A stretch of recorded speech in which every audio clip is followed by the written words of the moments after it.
Mr. Speaker, the President of the United States.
Thank you.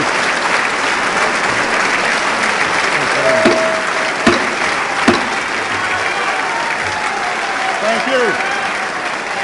Did I give you two right there? I think you did. Well, I think I got to mix it. Trade.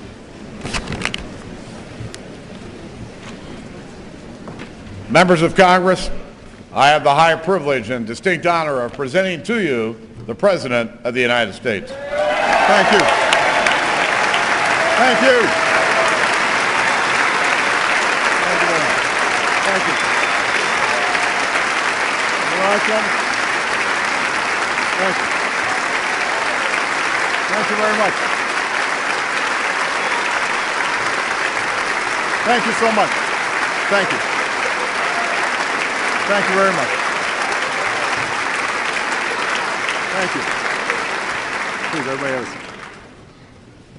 Mr. Speaker, Mr. Vice President, members of Congress, fellow Americans.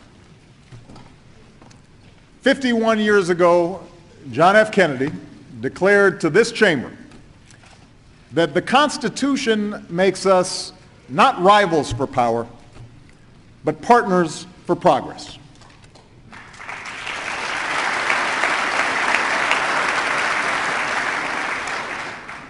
It is my task, he said, to report the State of the Union. To improve it is the task of us all. Tonight, thanks to the grit and determination of the American people, there is much progress to report. After a decade of grinding war, our brave men and women in uniform are coming home.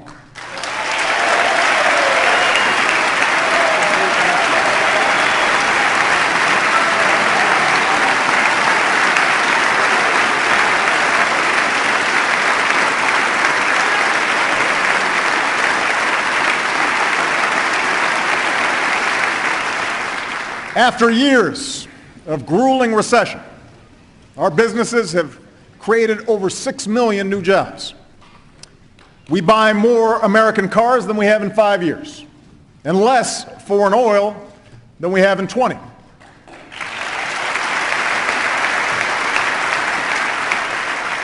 Our housing market is healing, our stock market is rebounding, and consumers, patients, and homeowners enjoy stronger protections than ever before. So, together, we have cleared away the rubble of crisis. And we can say with renewed confidence that the state of our union is stronger.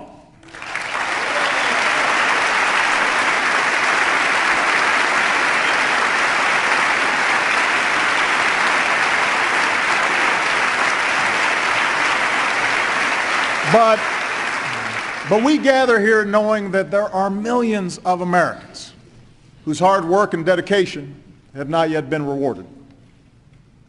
Our economy is adding jobs, but too many people still can't find full-time employment. Corporate profits have skyrocketed to all-time highs, but for more than a decade, wages and incomes have barely budged. It is our generation's task, then, to reignite the true engine of America's economic growth, a rising, thriving middle class.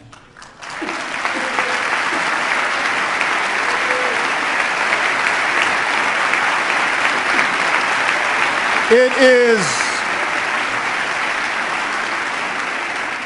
is our unfinished task to restore the basic bargain that built this country. The idea that if you work hard and meet your responsibilities, you can get ahead, no matter where you come from, no matter what you look like or who you love. It is our unfinished task to make sure that this government works on behalf of the many, and not just the few. That it encourages free enterprise, rewards individual initiative, and opens the doors of opportunity to every child across this great nation.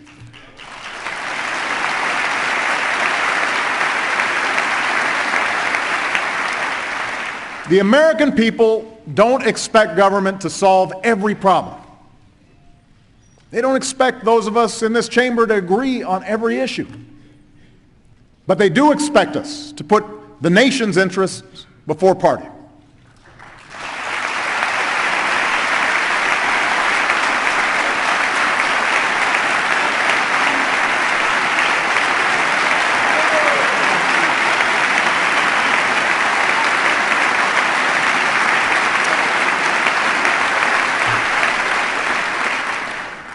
They do expect us to forge reasonable compromise where we can. For they know that America moves forward only when we do so together, and that the responsibility of improving this union remains the task of us all. Now, our work must begin by making some basic decisions about our budget, decisions that will have a huge impact on the strength of our recovery. Over the last few years, both parties have worked together to reduce the deficit by more than $2.5 trillion, mostly through spending cuts, but also by raising tax rates on the wealthiest 1% of Americans. As a result, we are more than halfway towards the goal of $4 trillion in deficit reduction that economists say we need to stabilize our finances. Now we need to finish the job. And the question is, how? In 2011, Congress passed a law saying that if both parties couldn't agree on a plan to reach our deficit goal, about $1 trillion worth of budget cuts would automatically go into effect this year. These sudden, harsh, arbitrary cuts would jeopardize our military readiness. They devastate priorities like education and energy and medical research.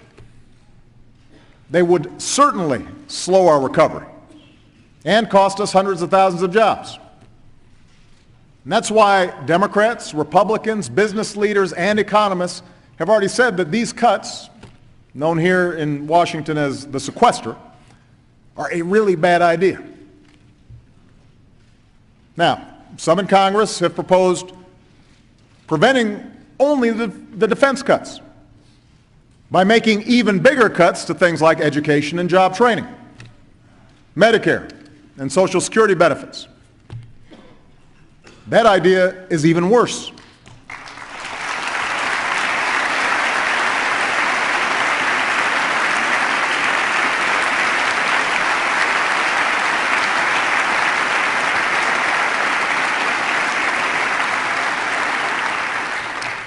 Yes, the biggest driver of our long-term debt is the rising cost of health care for an aging population. And those of us who care deeply about programs like Medicare must embrace the need for modest reforms.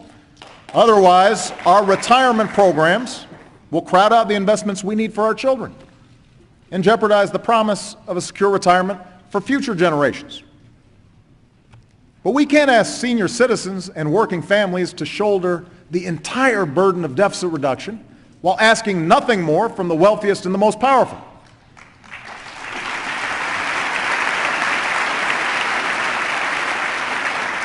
We won't grow the middle class simply by shifting the cost of health care or college onto families that are already struggling, or by forcing communities to lay off more teachers and more cops and more firefighters.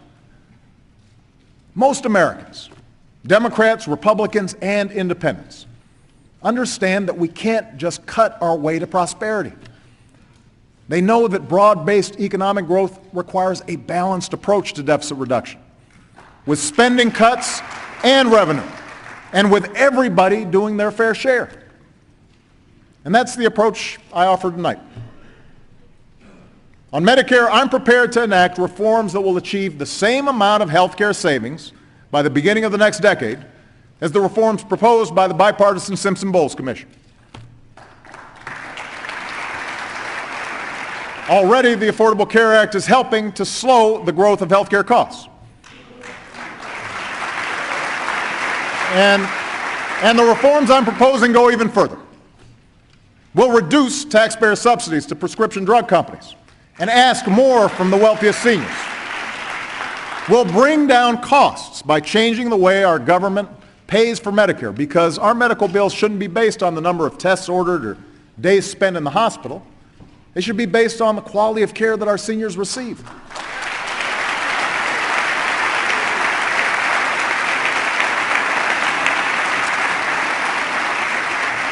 And I am open to additional reforms from both parties, so long as they don't violate the guarantee of a secure retirement.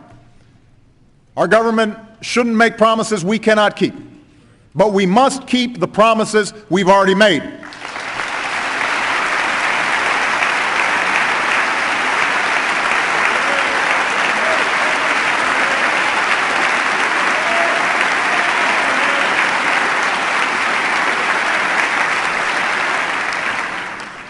To hit the rest of our deficit reduction target, we should do what leaders in both parties have already suggested and save hundreds of billions of dollars by getting rid of tax loopholes and deductions for the well-off and the well-connected. After all, why would we choose to make deeper cuts to education and Medicare just to protect special interest tax breaks? How is that fair? Why is the deficit reduction is a big emergency, justifying making cuts in Social Security benefits but not closing some loopholes? How does that promote growth?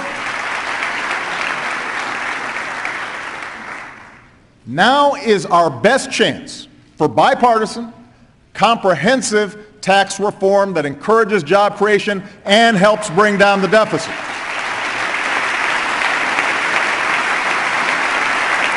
We can get this done.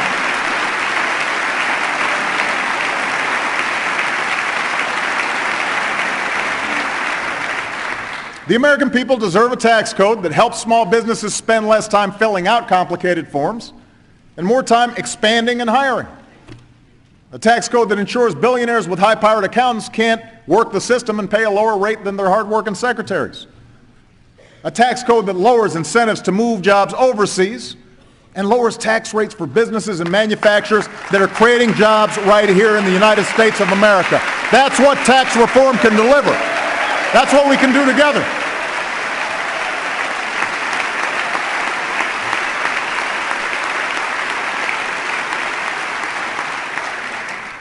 I realize that tax reform and entitlement reform will not be easy.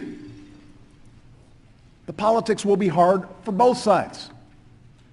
None of us will get 100% of what we want. But the alternative will cost us jobs, hurt our economy, visit hardship on millions of hard-working Americans. So let's set party interests aside and work to pass a budget that replaces reckless cuts with smart savings and wise investments in our future. And let's do it without the brinksmanship that stresses consumers and scares off investors. The greatest nation on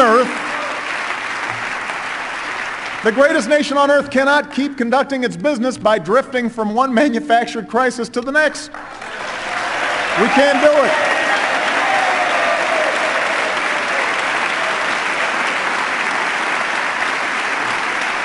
Let's agree. Let's agree right here, right now, to keep the people's government open and pay our bills on time and always uphold the full faith and credit of the United States of America.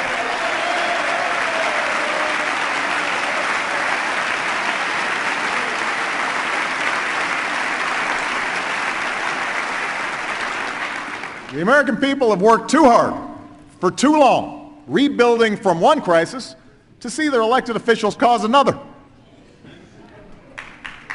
Now, most of us agree that a plan to reduce the deficit must be part of our agenda. But let's be clear.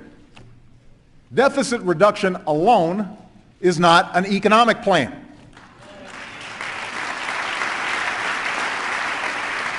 A growing economy that creates good middle-class jobs, that must be the North Star that guides our efforts.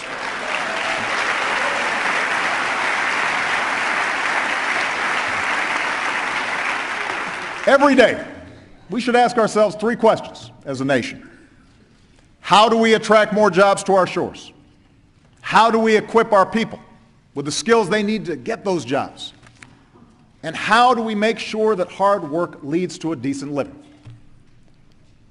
A year and a half ago, I put forward an American Jobs Act that independent economists said would create more than 1 million new jobs.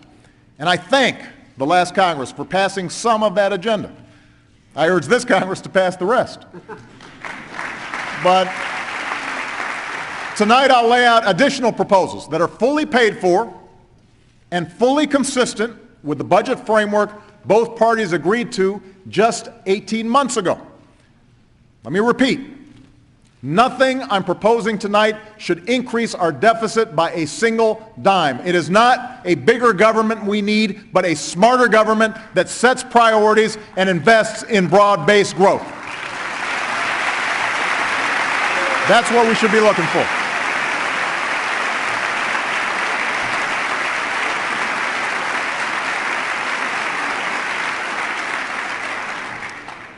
Our first priority is making America a magnet for new jobs in manufacturing.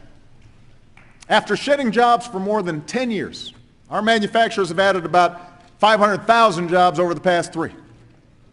Caterpillar is bringing jobs back from Japan. Ford is bringing jobs back from Mexico. And this year, Apple will start making Macs in America again.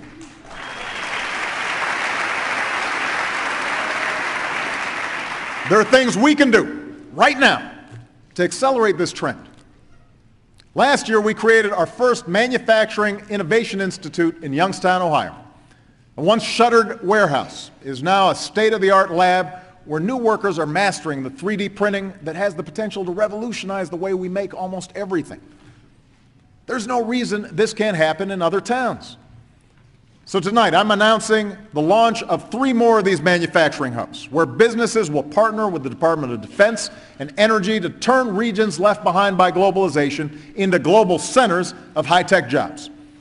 And I ask this Congress to help create a network of 15 of these hubs and guarantee that the next revolution in manufacturing is made right here in America. We can get that done.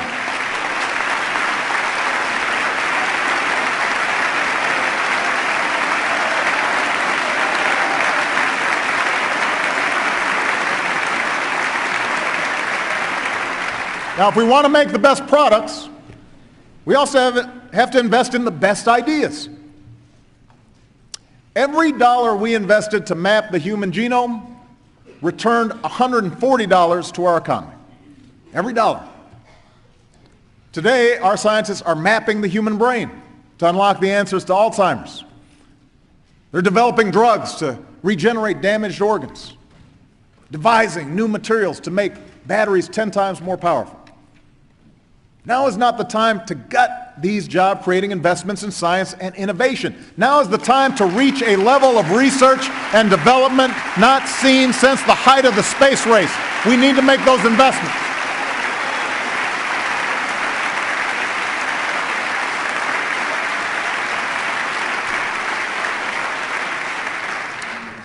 Today, no area holds more promise than our investments in American energy.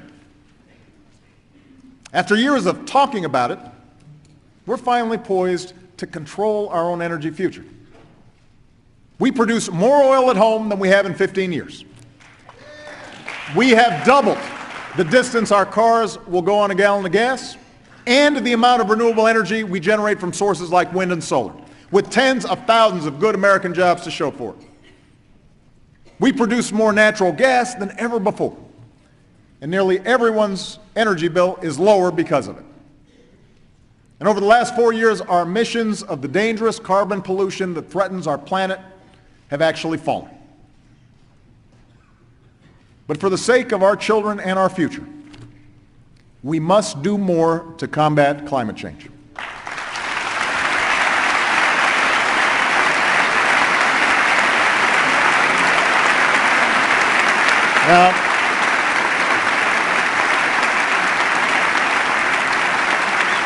Now, it's true that no single event makes a trend. But the fact is, the 12 hottest years on record have all come in the last 15. Heat waves, droughts, wildfires, floods, all are now more frequent and more intense. We can choose to believe that Superstorm Sandy and and the most severe drought in decades, and the worst wildfires some states have ever seen were all just a freak coincidence. Or we can choose to believe in the overwhelming judgment of science and act before it's too late.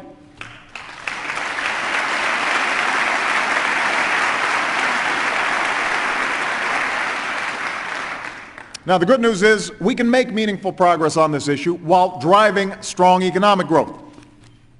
I urge this Congress to get together, pursue a bipartisan market-based solution to climate change, like the one John McCain and Joe Lieberman worked on together a few years ago.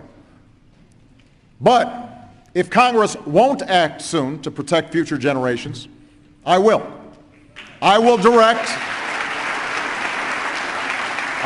my cabinet to come up with executive actions we can take now and in the future to reduce pollution, prepare our communities for the consequences of climate change, and speed the transition to more sustainable sources of energy. And 4 years ago, other countries dominated the clean energy market and the jobs that came with it. And we've begun to change that. Last year, wind energy added nearly half of all new power capacity in America. So let's generate even more. Solar energy gets cheaper by the year. Let's drive down costs even further. As long as countries like China keep going all in on clean energy, so must we. Now, in the meantime, the natural gas boom has led to cleaner power and greater energy independence. We need to encourage that. And that's why my administration will keep cutting red tape and speeding up new oil and gas permits. That's got to be part of an all-of-the-above plan. But I also want to work with this Congress to encourage the research and technology that helps natural gas burn even cleaner and protects our air and our water. In fact, much of our newfound energy is drawn from lands and waters that we, the public, own together. So tonight I propose we use some of our oil and gas revenues to fund an energy security trust that will drive new research and technology to shift our cars and trucks off oil for good. If a nonpartisan coalition of CEOs and retired generals and admirals can get behind this idea, then so can we.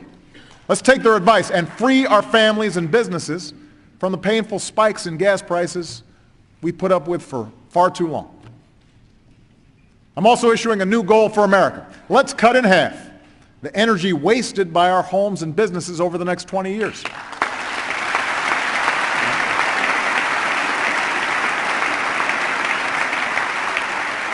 We'll work with the states to do it. Those states with the best ideas to create jobs and lower energy bills by constructing more efficient buildings will receive federal support to help make that happen. America's energy sector is just one part of an aging infrastructure badly in need of repair. Ask any CEO where they'd rather locate and hire. A country with deteriorating roads and bridges, or one with high-speed rail and internet, high-tech schools, self-healing power grids. The CEO of Siemens America, a company that brought hundreds of new jobs to North Carolina, said that if we upgrade our infrastructure, they'll bring even more jobs. And that's the attitude of a lot of companies all around the world. And I know you want these job-creating projects in your district. I've seen all those ribbon cuttings.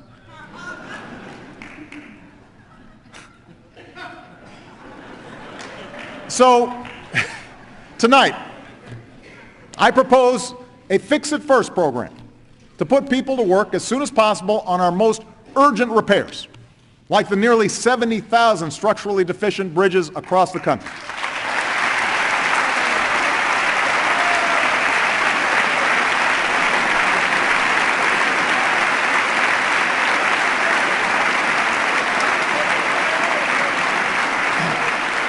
And to make sure taxpayers don't shoulder the whole burden, I'm also proposing a partnership to rebuild America that attracts private capital to upgrade what our businesses need most.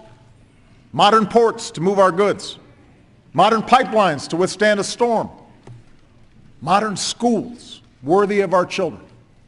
Let's prove there's no better place to do business than here in the United States of America, and let's start right away. We can get this done. And part of our rebuilding effort must also involve our housing sector. The good news is our housing market is finally healing from the collapse of 2007. Home prices are rising at the fastest pace in 6 years. Home purchases are up nearly 50%, and construction is expanding again. But even with mortgage rates near a 50-year low, too many families with solid credit who want to buy a home are being rejected. Too many families who never missed a payment and want to refinance are being told no. That's holding our entire economy back. We need to fix it. Right now, there's a bill in this Congress that would give every responsible homeowner in America the chance to save $3,000 a year by refinancing at today's rates. Democrats and Republicans have supported it before, so what are we waiting for? Take a vote and send me that bill.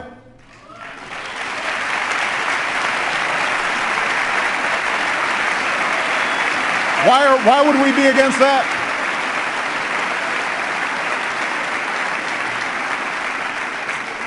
Why would that be a partisan issue? Helping folks refinance. Right now, overlapping regulations keep responsible young families from buying their first home. What's holding us back? Let's streamline the process and help our economy grow. Now, these initiatives in manufacturing, energy, infrastructure, housing, all these things will help entrepreneurs and small business owners expand and create new jobs. But none of it will matter unless we also equip our citizens with the skills and training to fill those jobs.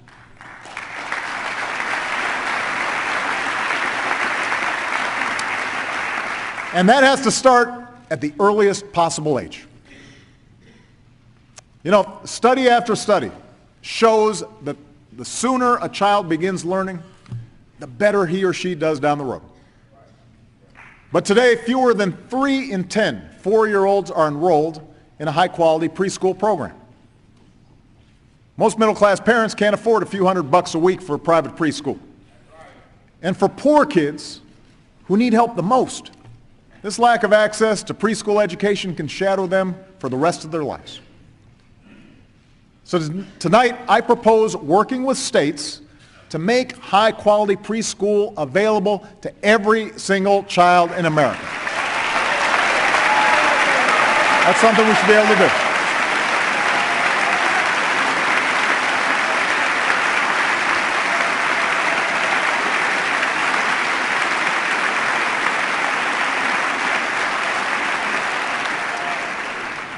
Every dollar we invest in high-quality early childhood education can save more than $7 later on by boosting graduation rates, reducing teen pregnancy, even reducing violent crime. In states that make it a priority to educate our youngest children, like Georgia or Oklahoma, studies show students grow up more likely to read and do math at grade level, graduate high school, hold a job, form more stable families of their own. We know this works. So let's do what works and make sure none of our children start the race of life already behind. Let's give our kids that chance.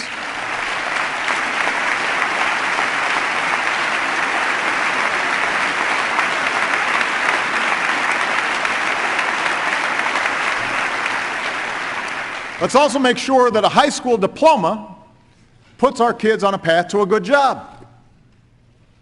Right now, countries like Germany focus on graduating their high school students with the equivalent of a technical degree from one of our community colleges. So those German kids, they're ready for a job when they graduate high school. They've been trained for the jobs that are there. Now at schools like P-Tech in Brooklyn, a collaboration between New York Public Schools and City University of New York and IBM, students will graduate with a high school diploma and an associate's degree in computers or engineering. We need to give every American student opportunities like this. And 4 years ago, we started Race to the Top, the competition that convinced almost every state to develop smarter curricula and higher standards, all for about 1% of what we spend on education each year. Tonight, I'm announcing a new challenge to redesign America's high schools so they better equip graduates for the demands of a high-tech economy. And we'll reward schools that develop new partnerships with colleges and employers and create classes that focus on science, technology, engineering, and math. The skills today's employers are looking for to fill the jobs that are there right now and will be there in the future. Now, even with better high schools, most young people will need some higher education. It's a simple fact. The more education you've got, the more likely you are to have a good job and work your way into the middle class.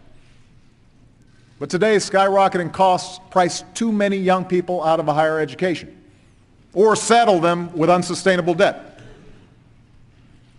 Through tax credits, grants, and better loans, we've made college more affordable for millions of students and families over the last few years. But taxpayers can't keep on subsidizing higher and higher and higher costs for higher education. Colleges must do their part to keep costs down, and it's our job to make sure that they do.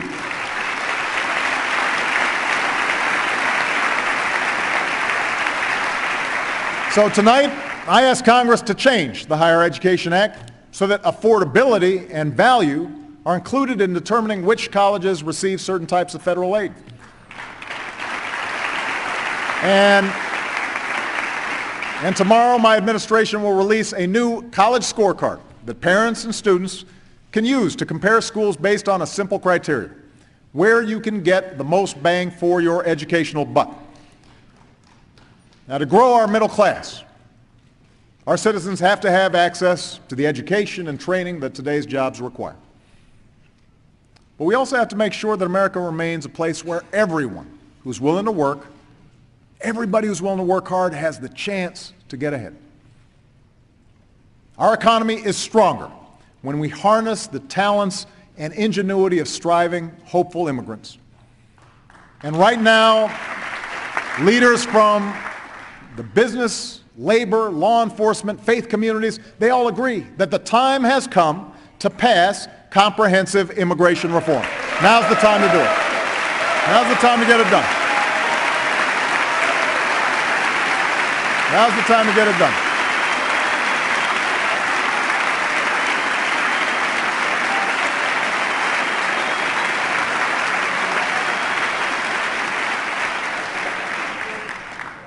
Real reform means stronger border security, and we can build on the progress my administration's already made, putting more boots on the southern border than at any time in our history, and reducing illegal crossings to their lowest levels in 40 years. Real reform means establishing a responsible pathway to earned citizenship, a path that includes passing a background check, paying taxes and a meaningful penalty, learning English, and going to the back of the line behind the folks trying to come here legally.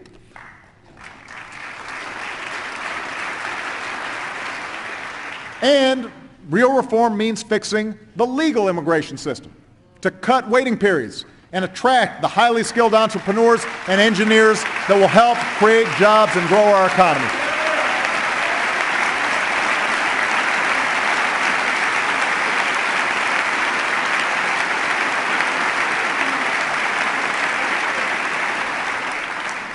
In other words, we know what needs to be done. And as we speak, bipartisan groups in both chambers are working diligently to draft a bill, and I applaud their efforts. So let's get this done. Send me a comprehensive immigration reform bill in the next few months, and I will sign it right away, and America will be better for it. Let's get it done. Let's get it done.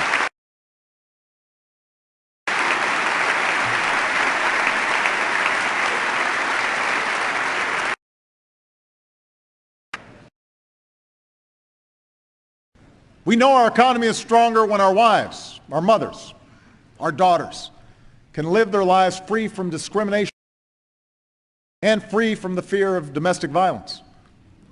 Today, the Senate passed the Violence Against Women's Act that Joe Biden originally wrote almost 20 years ago, and I now urge the House to do the same. Good job, Joe.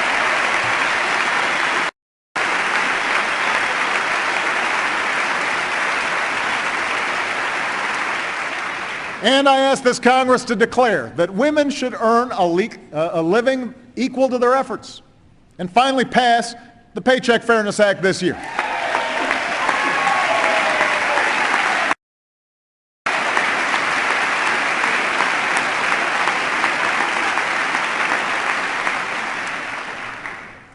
We know our economy can afford an honest day's work with honest wages.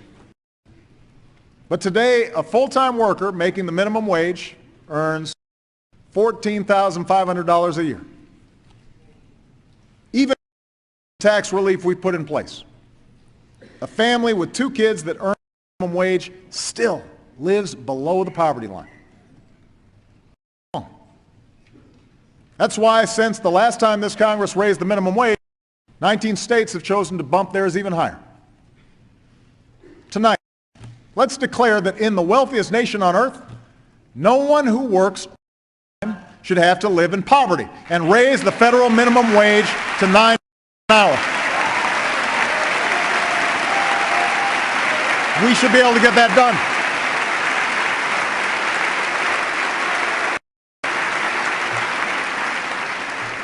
This single step would raise millions of working families. It could mean the difference between groceries or the food bank, rent or eviction, scraping, finally getting ahead. For businesses across the country, it would mean customers with more money in their pockets. And a whole lot of folks out there need less help from government. In fact, working folks shouldn't wait year after year for the minimum wage to go up, while CEO pay has never been up. So here's an idea that Governor Romney and I actually agreed on last year. Let's tie the minimum wage to the cost of living so that it finally becomes a wage you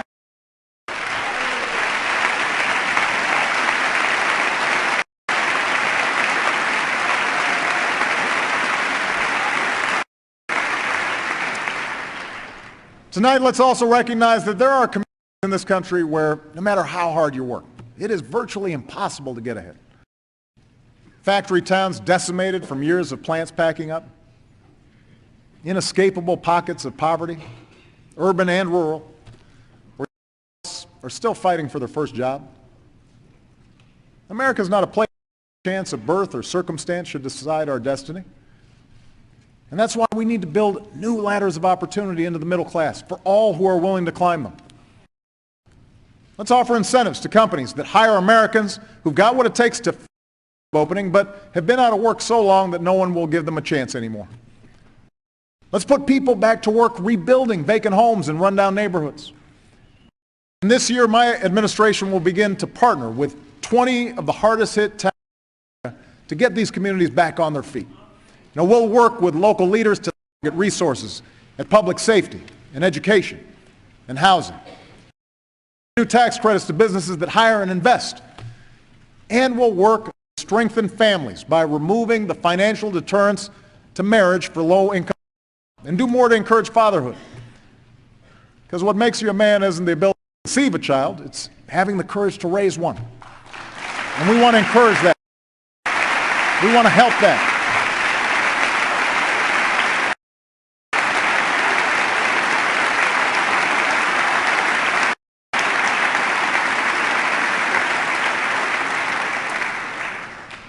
Stronger families, stronger communities, stronger families, stronger communities, a stronger America.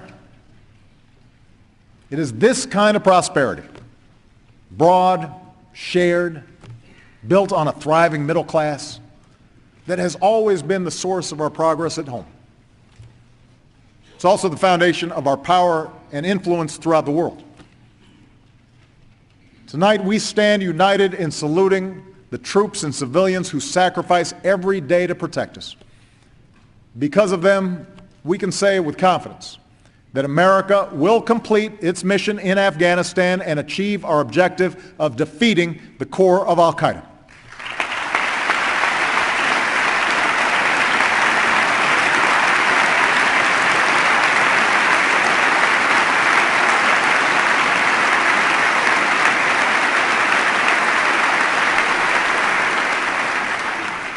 Already, we have brought home 33,000 of our brave servicemen and women.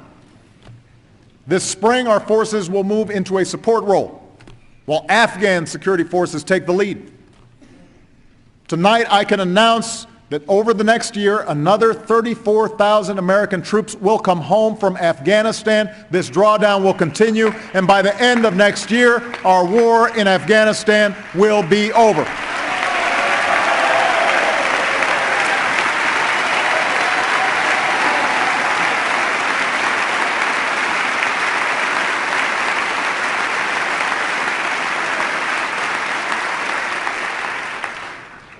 Beyond 2014, America's commitment to a unified and sovereign Afghanistan will endure.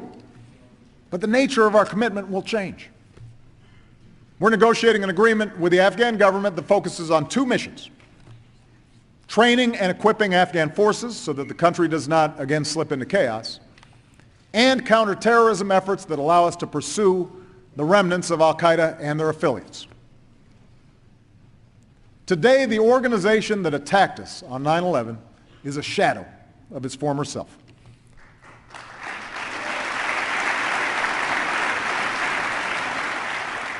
It's true, different al-Qaeda affiliates and extremist groups have emerged from the Arabian Peninsula to Africa. The threat these groups pose is evolving.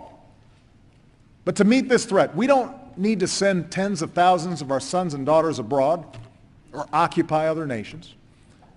Instead, we'll need to help countries like Yemen, Libya, and Somalia provide for their own security, and help allies who take the fight to terrorists, as we have in Mali. And where necessary, through a range of capabilities, we will continue to take direct action against those terrorists who pose the gravest threat to Americans. Now, as we do, we must enlist our values in the fight. That's why my administration has worked tirelessly to forge a durable legal and policy framework to guide our counterterrorism efforts. Throughout, we have kept Congress fully informed of our efforts. And I recognize that in our democracy, no one should just take my word for it that we're doing things the right way. So in the months ahead, I will continue to engage Congress to ensure not only that our targeting, detention, and prosecution of terrorists remains consistent with our laws and system of checks and balances, but that our efforts are even more transparent to the American people and to the world. Of course, our challenges don't end with al-Qaeda. America will continue to lead the effort to prevent the spread of the world's most dangerous weapons. The regime in North Korea must know they will only achieve security and prosperity by meeting their international obligations. Provocations of the sort we saw last night will only further isolate them as we stand by our allies, strengthen our own missile defense, and lead the world in taking firm action in response to these threats. Likewise, the leaders of Iran must recognize that now's the time for a diplomatic solution, because a coalition stands united in demanding that they meet their obligations, and we will do what is necessary to prevent them from getting a nuclear weapon.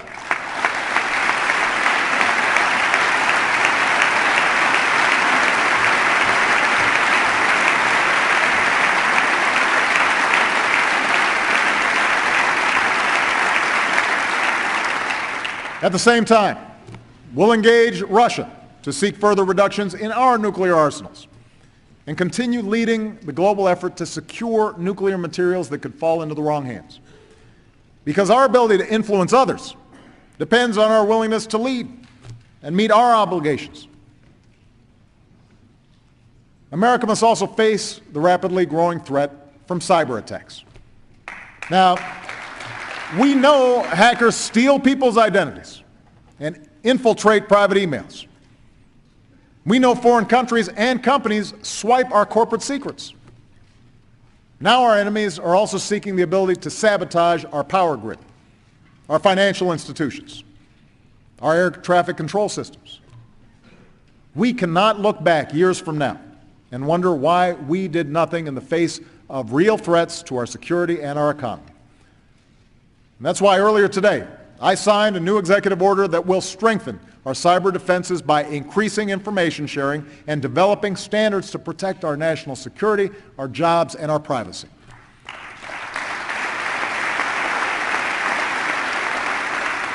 But now Congress must act as well by passing legislation to give our government a greater capacity to secure our networks and deter attacks. This is something we should be able to get done on a bipartisan basis.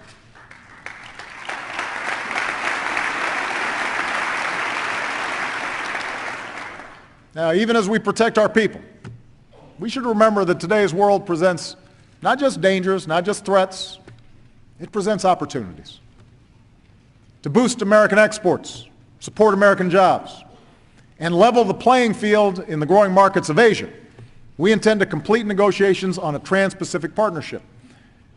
And tonight I'm announcing that we will launch talks on a comprehensive transatlantic trade and investment partnership with the European Union, because trade that is fair and free across the Atlantic supports millions of good-paying American jobs.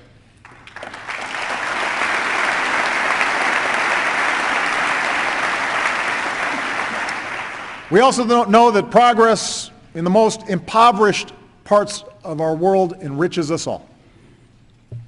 Not only because it creates new markets, more stable order in certain regions of the world, but also because it's the right thing to do. You know, in many places, people live on little more than $1 a day. So the United States will join with our allies to eradicate such extreme poverty in the next 2 decades by connecting more people to the global economy, by empowering women, by giving our young and brightest minds new opportunities to serve, and helping communities to feed, empower, and educate themselves, by saving the world's children from preventable deaths, and by realizing the promise of an AIDS-free generation, which is within our reach.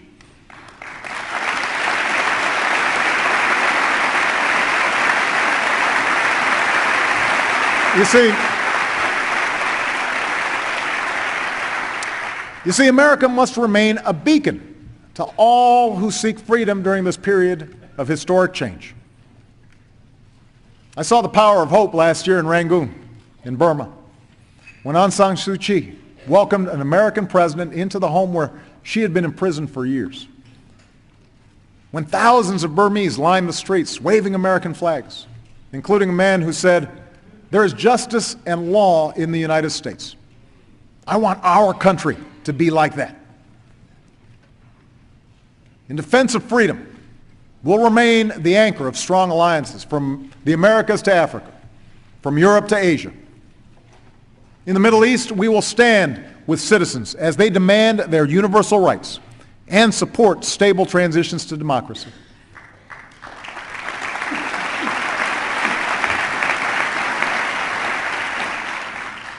We know the process will be messy, and we cannot presume to dictate the course of change in countries like Egypt, but we can and will insist on respect for the fundamental rights of all people. We'll keep the pressure on a Syrian regime that has murdered its own people and support opposition leaders that respect the rights of every Syrian. And we will stand steadfast with Israel in pursuit of security and a lasting peace.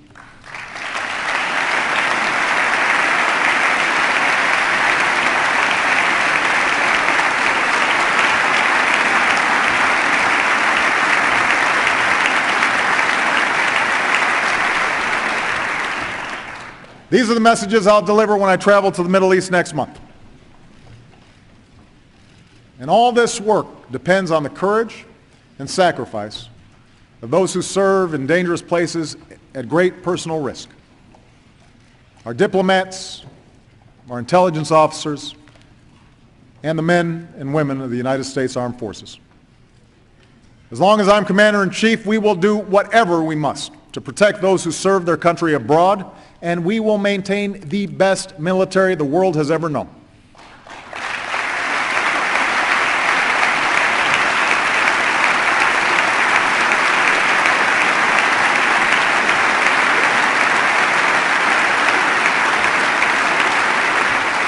We'll invest in new capabilities, even as we reduce waste and wartime spending. We will ensure equal treatment for all service members and equal benefits for their families, gay and straight.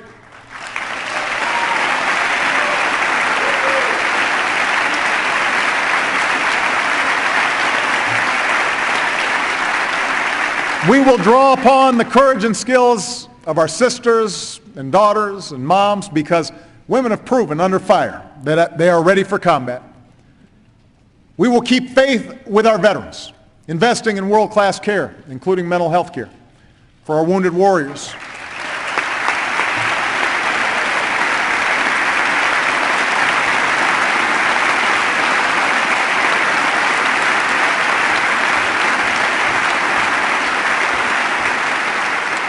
Supporting our military families, giving our veterans the benefits and education and job opportunities that they have earned.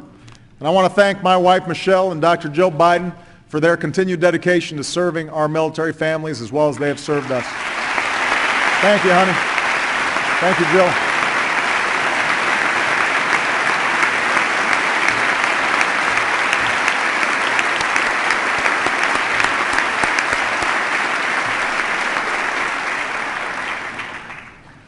Defending our freedom, though, is not just the job of our military alone. We must all do our part to make sure our God-given rights are protected here at home. That includes one of the most fundamental rights of a democracy, the right to vote. Now,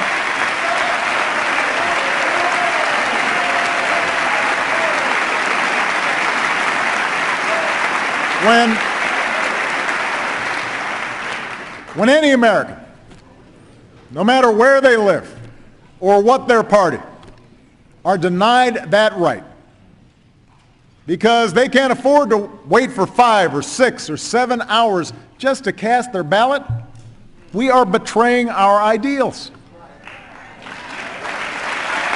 So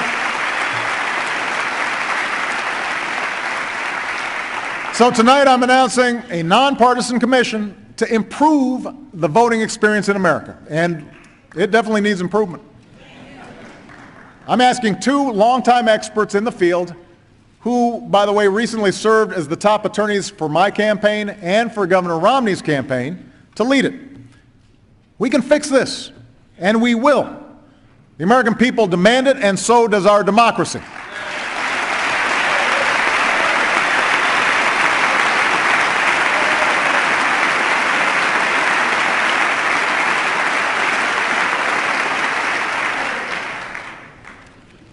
Of course,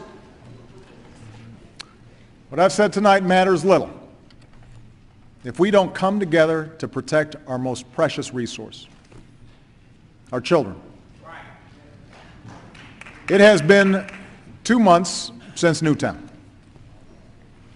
I know this is not the first time this country has debated how to reduce gun violence, but this time is different. Overwhelming majorities of Americans who believe in the Second Amendment, have come together around common sense reform, like background checks that will make it harder for criminals to get their hands on a gun. Senators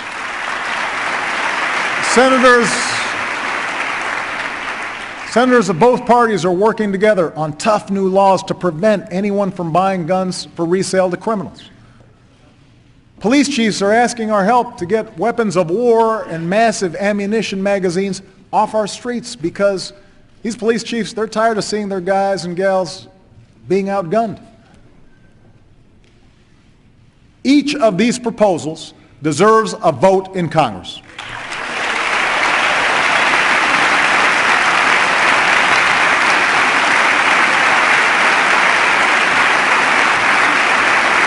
Now,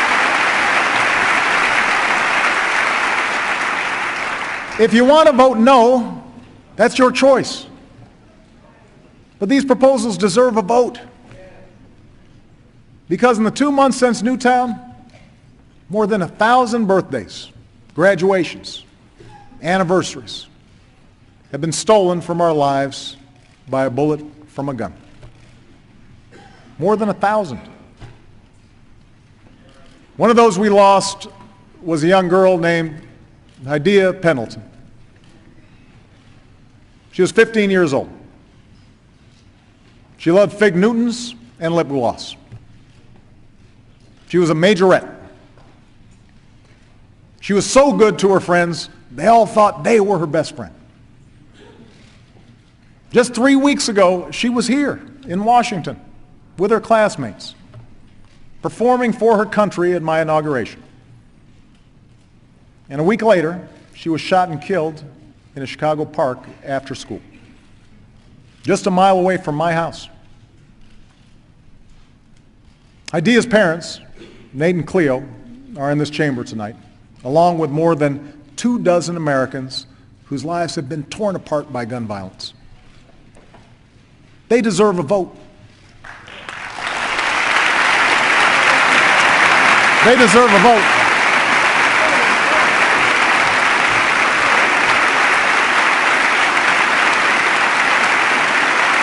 They deserve a vote.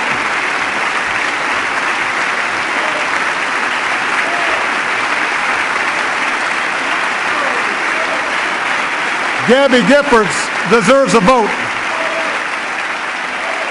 The families of Newtown deserve a vote. The families of Aurora deserve a vote.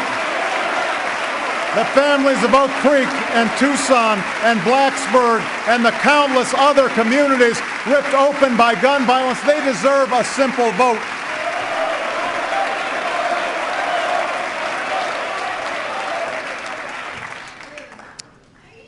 They deserve a simple vote. Our actions will not prevent every senseless act of violence in this country. In fact, no laws, no initiatives, no administrative acts will perfectly solve all the challenges I've outlined tonight. But we were never sent here to be perfect. We were sent here to make what difference we can, to secure this nation, expand opportunity, uphold our ideals through the hard, often frustrating, but absolutely necessary work of self-government. We were sent here to look out for our fellow Americans the same way they look out for one another every single day, usually without fanfare, all across this country. We should follow their example. We should follow the example of a New York City nurse named Menchu Sanchez. When Hurricane Sandy plunged her hospital into darkness, she wasn't thinking about how her own home was faring. Her mind was on the 20 precious newborns in her care and the rescue plan she devised that kept them all safe. We should follow the example of a North Miami woman named Desaline Victor. When Desaline arrived at her polling place, she was told the wait to vote might be 6 hours. And as time ticked by, her concern was not with her tired body or aching feet, but whether folks like her would get to have their say. And hour after hour, a throng of people stayed in line to support her. Because Desaline is 102 years old. And they erupted in cheers when she finally put on a sticker that read, "I voted." Well,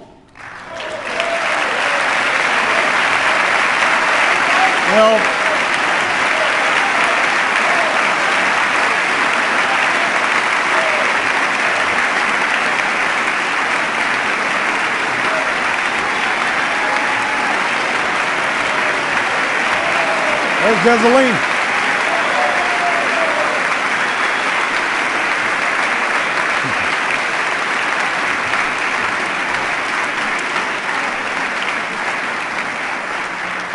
We should follow the example of a police officer named Brian Murphy.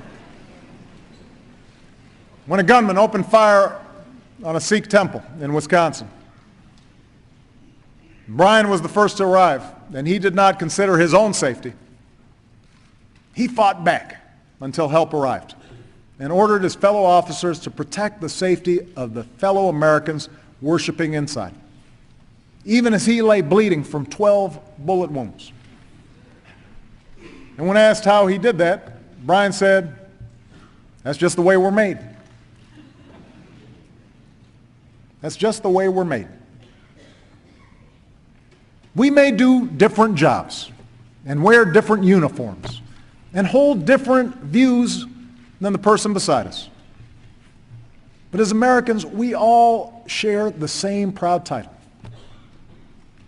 We are citizens. It's a word that doesn't just describe our nationality or our legal status. It describes the way we're made. It describes what we believe. It captures the enduring idea that this country only works when we accept certain obligations to one another and to future generations. That our rights are wrapped up in the rights of others. And that well into our third century as a nation, it remains the task of us all, as citizens of these United States, to be the authors of the next great chapter of our American story. Thank you. God bless you. And God bless these United States of America.